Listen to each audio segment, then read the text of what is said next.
Hey, it We are actually live. says live in the top right hand corner. Oh, so here we are, trying this Google Hangout nonsense. A couple of marks. The Mark and Mark podcast. Mark and Mark podcast. So yeah, nobody's gonna listen to this but us. So how was your day, Joe?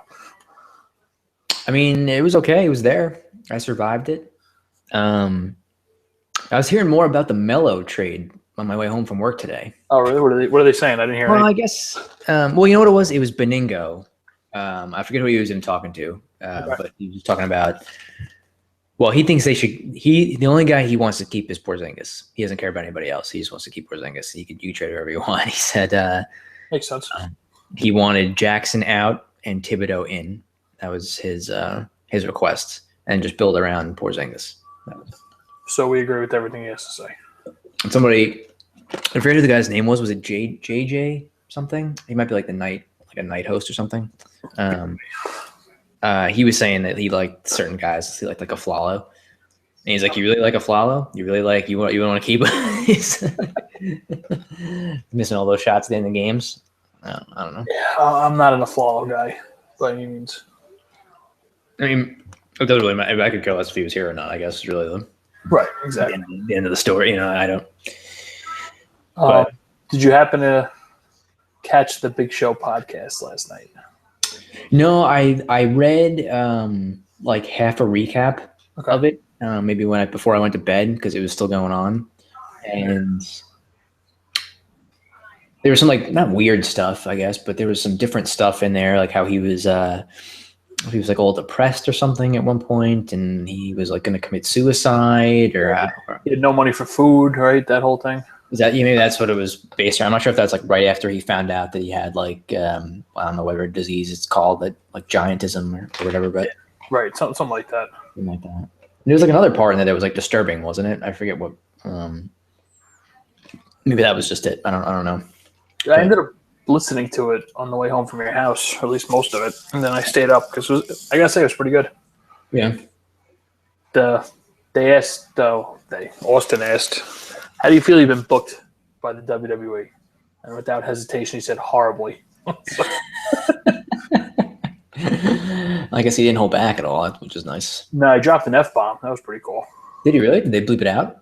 They tried and they missed it. He dropped like 3 of them. The first one they totally missed. They got the next 2. Wow. And he's like, "So why do you think you're horrible?" He's like, "Well, I've turned face like 35 times. So, you know." So at least he sees it too. It's not just us. It's just us.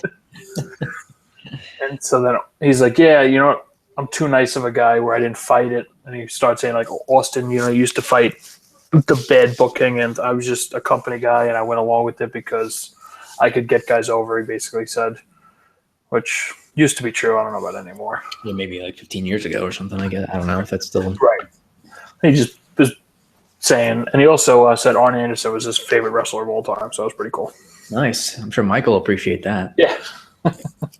Said he was the greatest heel in the business, which I don't know about that, but Yeah, it seems like a stretch, but I do. I mean, obviously, a big fan. Did you see that Wade Barrett put in his notice? Did you see that? poor Wade. Supposedly he's leaving in June, and I guess the only thing I saw was, allegedly, I don't know who broke whatever story that he gave his notice. He's going to leave in June, and then Ryback tweeted that he was going to steal 2 of his moves when he left. That's all I saw. So I don't know how accurate that is, but I guess they said Barrett wasn't too thrilled with how he was being used, which I can't blame him because he hasn't really been used well at all for the last like 2 years. So It's kind of a catch-22, right? Because he's always hurt. Every time he was about to get the mega push, he got hurt. So he did get hurt. Yeah. I think the worst thing of it all was like, I mean, they used to want to push him, and then when he was getting over with the Bad News Barrett thing, they just cut it right off and said like, "Oh, you're getting too popular. You're getting too over. You're going to stop." And then we can't have that. no. So that was the worst thing. But I mean, I don't think it's going to. I mean, what's going to happen in the League of Nations now? I think that's the big. I'd be willing to bet the League of Nations will be long gone by the time he leaves, right? Yeah, I mean, it's like 4 months from now, so I can imagine them sticking with. I'm sure they'll stay till Mania when they're in the Battle Royale, and that's about it. Mm. Really, like we said last night, the social outcasts are kind of taking over for Yeah, exactly.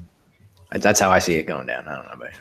Did you see they have the cruiserweight thing they're doing? Yeah, it's like a series or something like that when they're going to get a bunch of cruiserweights down to Full Sail. Yeah, I think 30, up to 30 guys at least, they said, right? Yeah, it's like supposed to be some sort of, I don't know what the series is. It's almost, I don't know if it's like the Bound for Glory series or the Paparazzi Championship series, or I don't know what they're going to do. Something along those lines, right? Yeah. So, I mean, I guess I don't know. It'll be interesting to see who they get in for that. Like, cruise. I mean, they have 30 cruiserweights, right? I don't know what they consider. Like, is Neville like one of those guys, or is it like guys from Mexico? Sure, anybody under 200 pounds, right? That would be cruiserweight. Yeah, I think that's what like I turn around where the limit is, if I'm not. Yeah. So, basically, the indie guys, the Evolve guys. Yeah, I guess all the guys from all the guys from Evolve, I guess, and Gargano and Ricochet. Think they can get him? That'd be. I mean, he would definitely be, a guy you'd want in the tournament. I guess I don't know how they. Like they can't get anybody from ROH, right? And they probably can't get anybody from New Japan. So if those guys are signed, right. And I guess Ricochet's in Lucha Underground, right? Is that his? Prince Puma, right? He's got the mask. Yeah. So. I don't know I don't know what the deal is with all those contracts. I mean, clearly Del Rio, I think, was there, and that didn't really pose any issue for him when he wanted to get out of it. But I don't know. And didn't Mysterio's already looking to get out, right? He was in Lucha, and that's what it sounds like. That's what I mean, a couple of things I've read recently where they're like, oh, they're already planning on him coming back, and I mean, I don't know what the hell. Yeah. So. Or something. I don't know. All right, I guess that's good. I think I'll stop this now. Okay.